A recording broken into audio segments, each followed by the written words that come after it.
ధర్మేంద్ర ప్రధాన్ గారికి constitution day నాడు మాక్ assembly ఎట్లా నిర్వహించామో ఆయనకు వీడియో చూపించాము. పిల్లలకి రూపొందించిన రాజ్యాంగం పుస్తకం కూడా ఆయన చూపిస్తే ఫిబ్రవరి మాసంలో భారతదేశంలో ఉన్న స్టేట్ ఎస్సీఆర్టీ సంస్థలందరినీ అలా సమావేశం ఏర్పాటు చేసుకుందాం.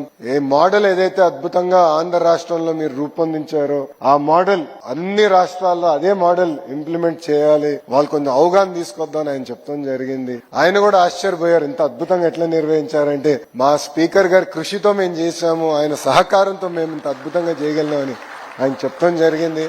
మిసైల్ జీపీఎస్ అని ఒక ఉదాహరణ. నేను శాసనసభ సాక్షిగా గౌరవ స్పీకర్ గారు నేను అడిగా, సార్ హౌస్ లోపలనే మాక్ అసెంబ్లీ నిర్వహిస్తే బాగుంటుందని నేను కోరాను. ఆయన చాలా ఇబ్బంది పెట్టా, చాలా ఇబ్బంది పెట్టా. కనీసం ఒక 10-15 సార్లు మాట్లాడి ఉంటాను, ఫోన్ చేసి ఉంటాను. అంటే మంచి మనసుతో ఏదో చేయాలని అనుకుంటాం. అంటే అప్పుడు ఆయన లేదు, రూల్స్ ఉంటుంది, సభా సాంప్రదాయాలు ఉంటాయి. అంటే మీరే కదా సార్ స్పీకర్, మీ చేతుల్లోనే అంత ఉంటుంది. లాస్ట్ రూల్ బుక్ లో లాస్ట్ రూల్ ఉంటుంది, if speaker so desires can override all the previous rules అని లాస్ట్ రూల్ ఉంటుంది. నేను ఆ రూల్ కోట్ చేశాను. మాడితే కష్టం అని చెప్పి డైరెక్ట్ గౌరవ ముఖ్యమంత్రి గారి దగ్గరికి వెళ్ళి, ఈ మిసైల్ ఇబ్బంది పెడుతున్నాడు, మీరు జీపీఎస్ గా డైరెక్షన్ ఇవ్వండి, ఈ మిసైల్ కి లోపల పెట్టాం గానీ అసెంబ్లీ ప్రాంగణంలో అద్భుతంగా ఒక టెంట్ వేసి అసెంబ్లీ లోపల ఎలా ఉంటుందో అదే విధంగా మేము చేస్తాం, ఆ మిసైల్ కి మీరు డైరెక్షన్ ఇవ్వండి అని చెప్పిన గొప్ప వ్యక్తి అయ్యన్న పాత్రుడు గారు.